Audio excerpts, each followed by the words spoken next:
જે student Georgia જવાનો plan કરે છે એના 5 એપ્લિકેશન જરૂરથી ડાઉનલોડ કરવી જોઈએ. એ તમારી લાઈફ ઇઝી બનાવી દેશે. First, Glovo app. Glovo app શું છે? સ્વિગી, ઝોમેટો છે. જોર્જિયા જાઓ તો ત્યાં ગ્લોવો છે, તો તમને ફૂડ, ફાર્મસી કંઈ બી લેવું હોય તો તમને ગ્લોવોથી મળી રહે છે. ટેલિગ્રામ.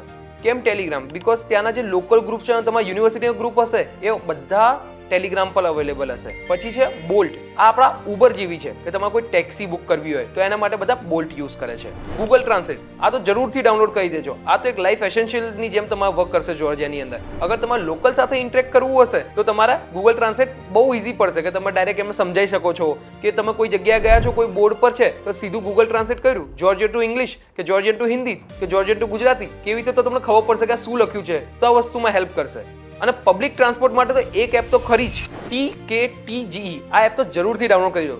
નામ થોડુંક ઓકવર્ડ છે પણ એપ બહુ જ યુઝફુલ છે સ્ટુડન્ટ્સ માટે કે તમે જોર્જિયા જતા હોય, કોઈ ફોરેનર માટે. બિકોઝ તમારે ક્યારેક લોકલ ટ્રાન્સપોર્ટથી ટ્રાવેલ કરવું હોય, પબ્લિક ટ્રાન્સપોર્ટથી ટ્રાવેલ કરવું હોય, લાઈક બસીસ, ટ્રેન, ટ્રેમ્સ વગેરેથી ટ્રાવેલ કરવું હોય તો આ તમને એક આખું રૂટ આપી દેશે. શું એમનો શેડ્યુલ હોય છે, કયા નંબરની બસ ક્યાંથી જાય છે. તો તમને લોકલમાં ટ્રાવેલ ચીપ કોસ્ટમાં કરવું હોય, અફોર્ડેબલ કોસ્ટમાં કરવું હોય તો આ એપ જરૂરથી ડાઉનલોડ કરી લો.